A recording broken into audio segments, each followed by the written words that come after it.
Let's start our look at some truly surprising rules from the Bible.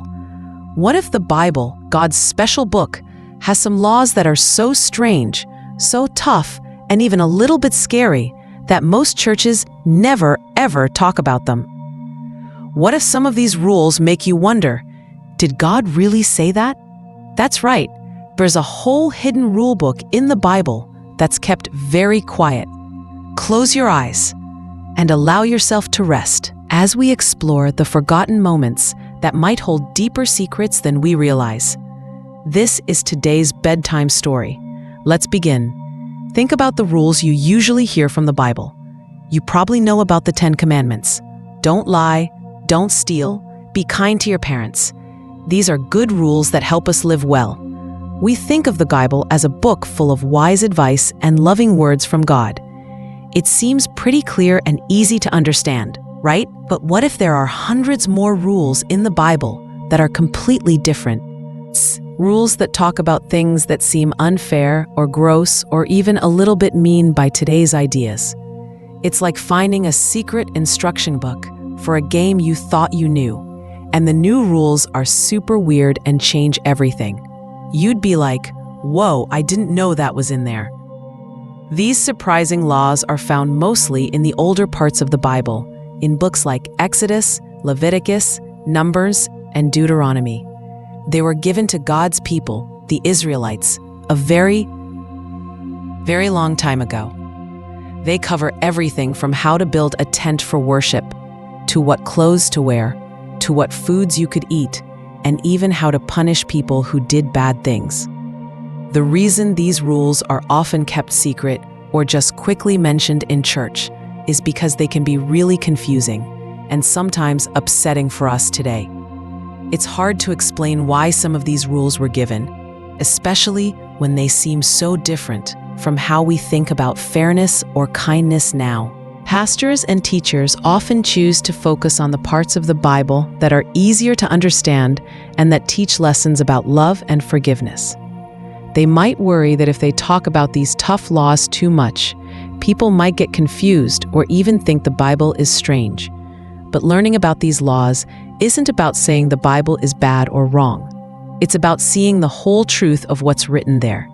It helps us understand how different life was a long time ago, and how God taught His people in ways that fit their time. It also makes us think about why we follow some rules from the Bible today and not others.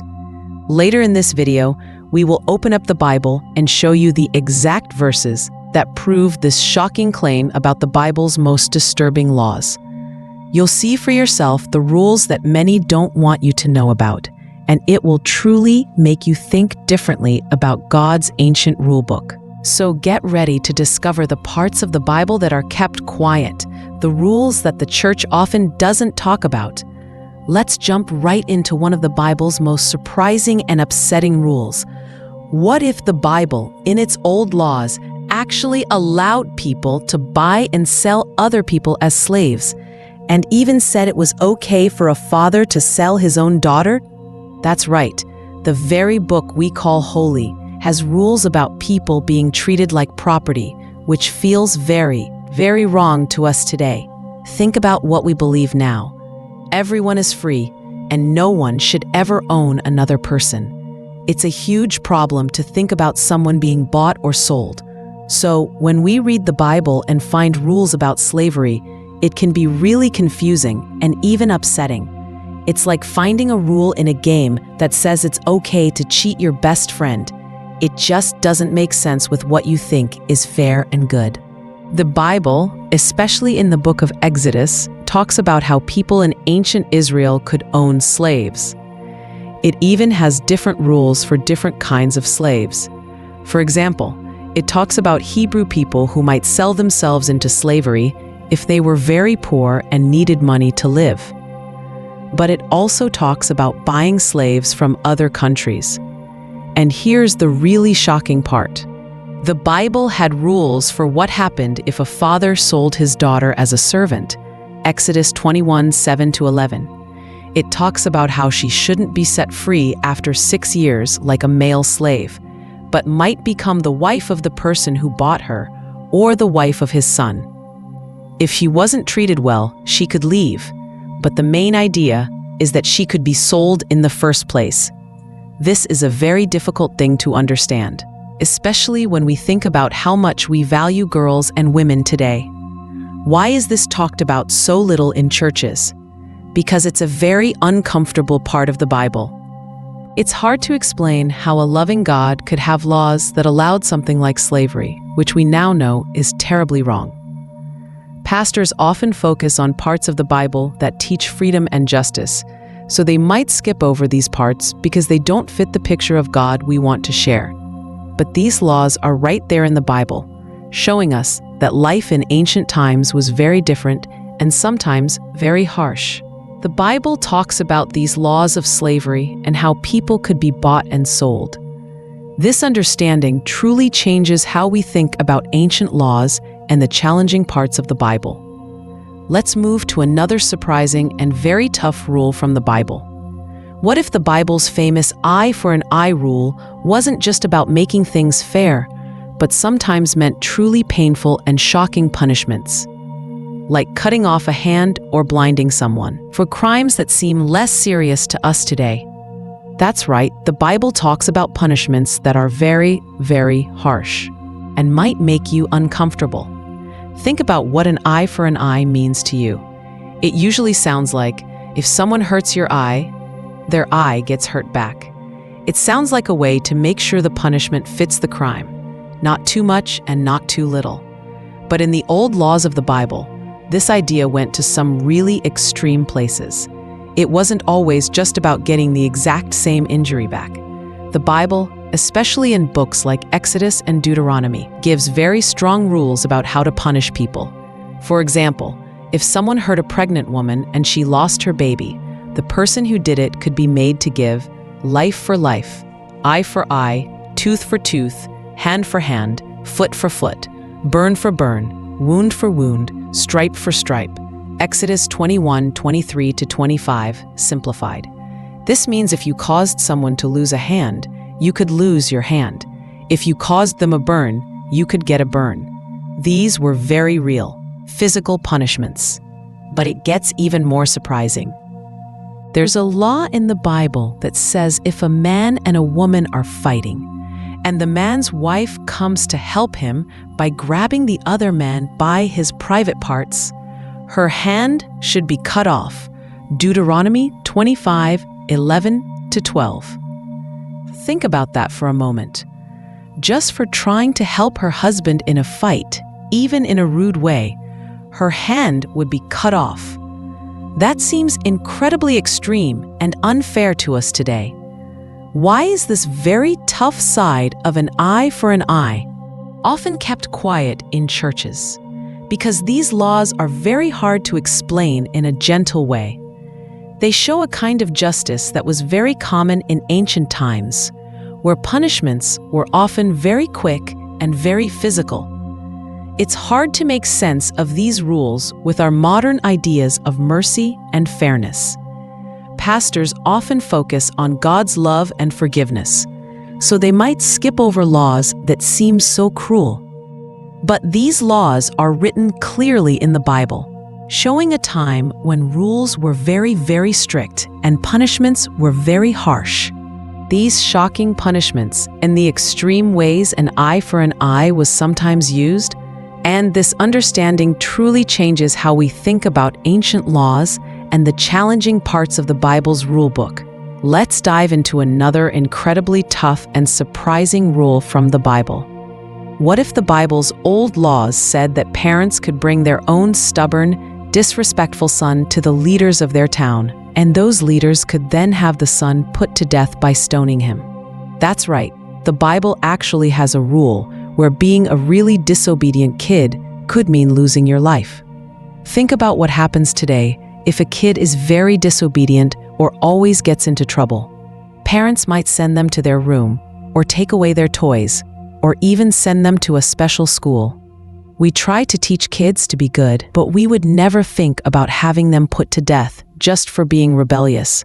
So, when we read about this law in the Bible, it feels incredibly harsh and hard to understand. The Bible, in the book of Deuteronomy, gives a very clear and scary rule. Deuteronomy 21:18-21. It says that if a son is stubborn and rebellious, meaning he doesn't listen to his parents, doesn't obey them even after they try to punish him, and is a glutton and a drunkard, meaning he eats too much and drinks too much, then his parents should bring him to the elders, who were like the town leaders at the city gate. The parents would tell the elders that their son was disobedient and wouldn't listen. Then the rule says, all the men of his town are to stone him to death. This law is very disturbing because it seems so extreme for what we might consider a bad kid. It shows that in ancient times, disobedience to parents was seen as a very, very serious problem, not just for the family, but for the whole town.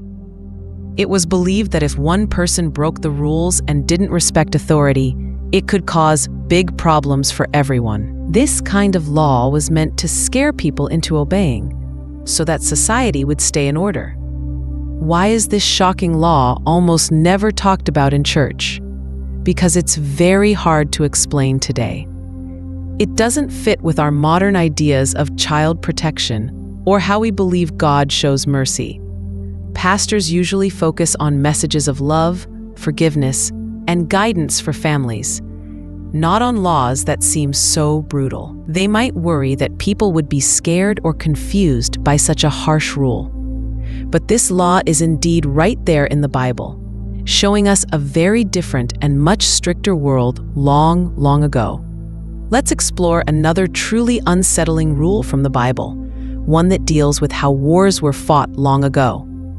What if the Bible, in its rules for war, sometimes commanded God's people to completely destroy entire towns and cities they conquered, killing every single person, men, women, children, and even animals, so that absolutely nothing was left alive? That's right, the Bible talks about wars where no one was meant to survive, which feels incredibly harsh and scary to us today. Think about what we usually picture in a war story. Brave soldiers fight. One side wins, and then maybe the losing side becomes part of the winning country. We hope that innocent people, especially children, are kept safe. But the Bible, especially in the book of Deuteronomy, gives very different and very tough instructions for certain wars, often called holy wars. For example, when the Israelites were going into the land God promised them, they were told to completely wipe out the people who already lived there, like the Hittites, Amorites, Canaanites, and others. God told them, do not leave alive anything that breathes. Completely destroy them. Deuteronomy 20:16-17 simplified. This meant killing everyone, so that no one was left to teach the Israelites their old bad ways. It gets even more disturbing in other stories, like when the Israelites fought the Midianites, Numbers 31. After winning the battle, Moses was mad that the soldiers had let some women and boys live. He then told them to kill all the boys and all the women who had been with men, only keeping the young girls alive. This command to destroy almost everyone, even innocent children, is incredibly hard to understand and accept with our modern ideas of kindness and justice. Why are these super harsh war rules almost never talked about in church? Because they are incredibly disturbing. It's very difficult to explain how a loving God would command his people to do such terrible things. Pastors usually focus on messages of God's love, mercy, and peace, so these parts of the Bible are often skipped over because they don't fit that picture. They might worry that people would be deeply troubled or even turn away from faith if they heard about these commands. But these laws are clearly written in the Bible, showing a time when wars were very brutal and God's commands for his people were sometimes incredibly severe. Let's explore another truly strange and often hidden set of rules from the Bible, ones that talk about being clean or unclean. What if the Bible has some very weird laws that say if a person touches certain things, or if their body does certain normal things, like bleeding or having a baby, they become unclean and have to stay away from other people, almost like they're sick? That's right.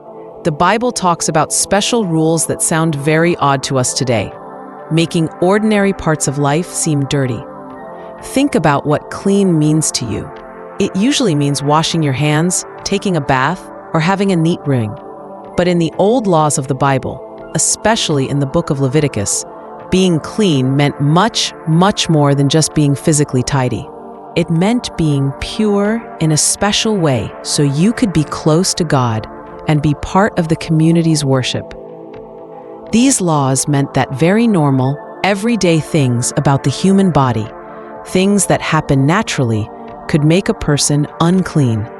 If you were unclean, you couldn't go to the special tent where God was worshipped, and sometimes you couldn't even be around other people in the community until you went through special washing rituals or offered sacrifices. It was like a very strict health and religious rulebook that made people feel separate if their bodies weren't perfectly pure. Why are these super specific and sometimes uncomfortable purity laws almost never talked about in church? Because they are very strange to our modern minds.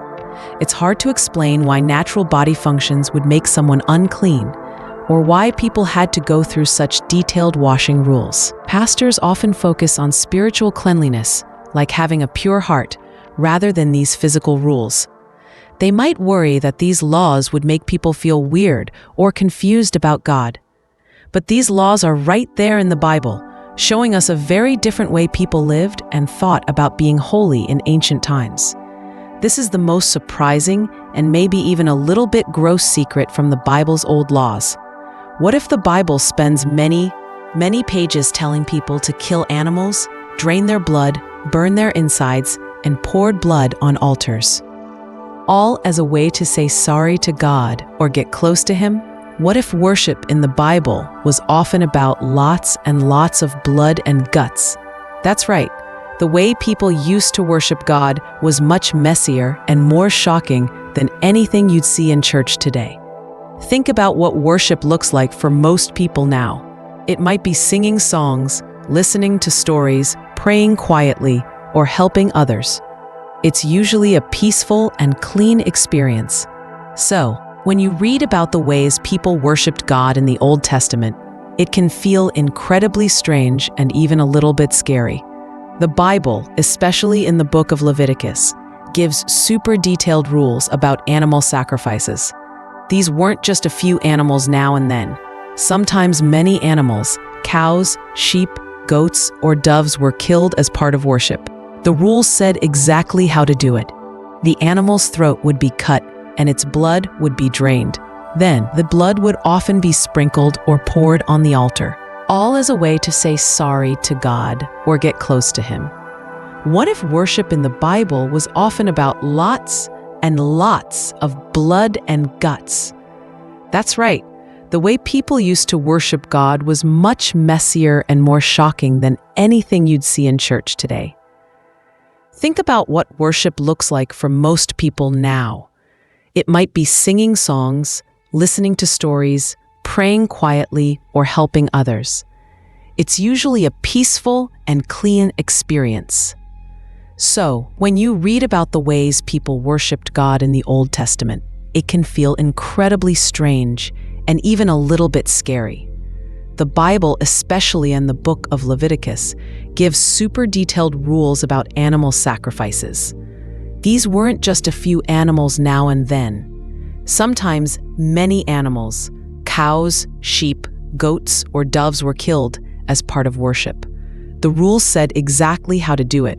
The animal's throat would be cut and its blood would be drained. Then, the blood would often be sprinkled or poured on the altar, which was like a special table for worship. After that, parts of the animal, like its insides or its fat, would be burned on the altar, making smoke go up to God. Other parts might be eaten by the priests or the people. This was a very important way for people to say sorry for their sins, or to thank God, or to get close to Him. The blood was seen as very special and holy.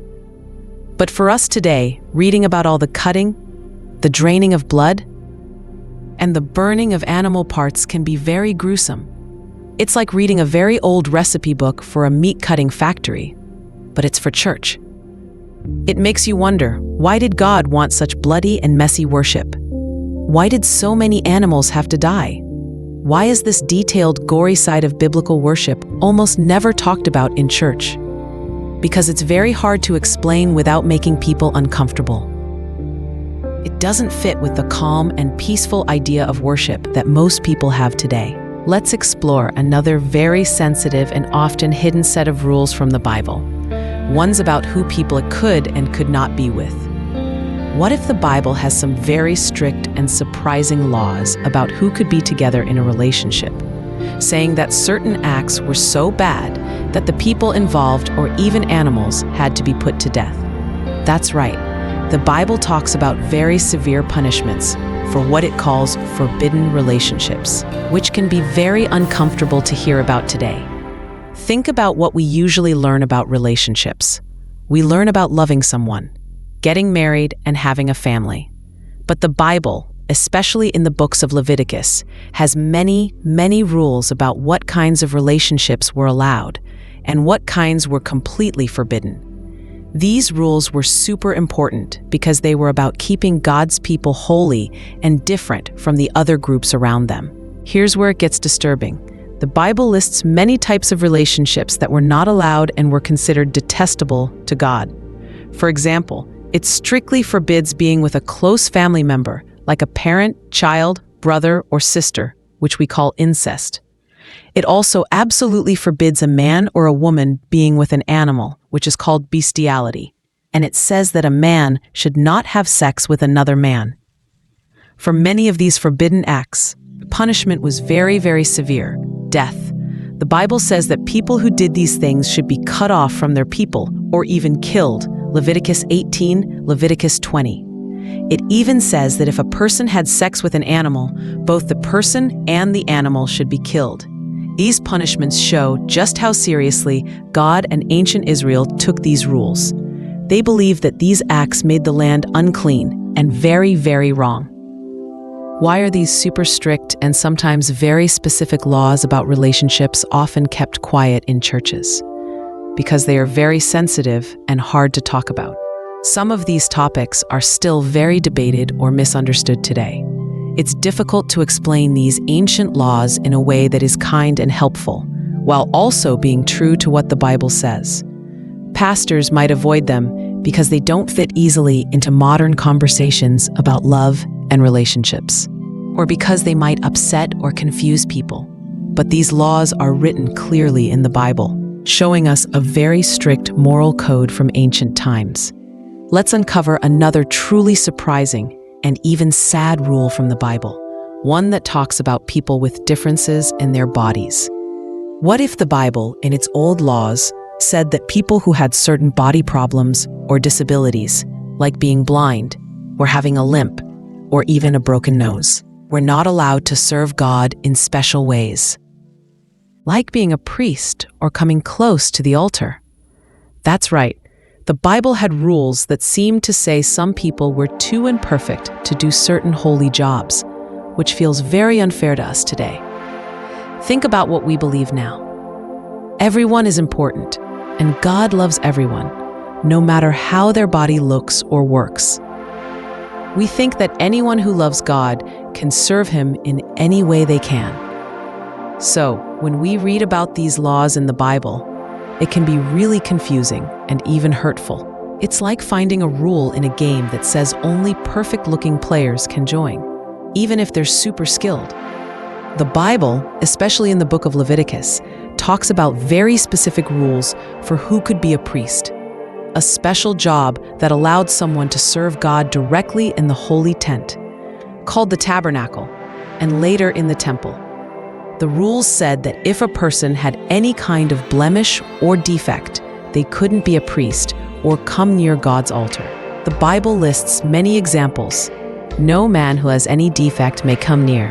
No man who is blind or lame, or who has a disfigured face or an extra limb, or who has a crippled foot or hand, or who is a hunchback or a dwarf, or who has eye problems or festering sores or a crushed testicle.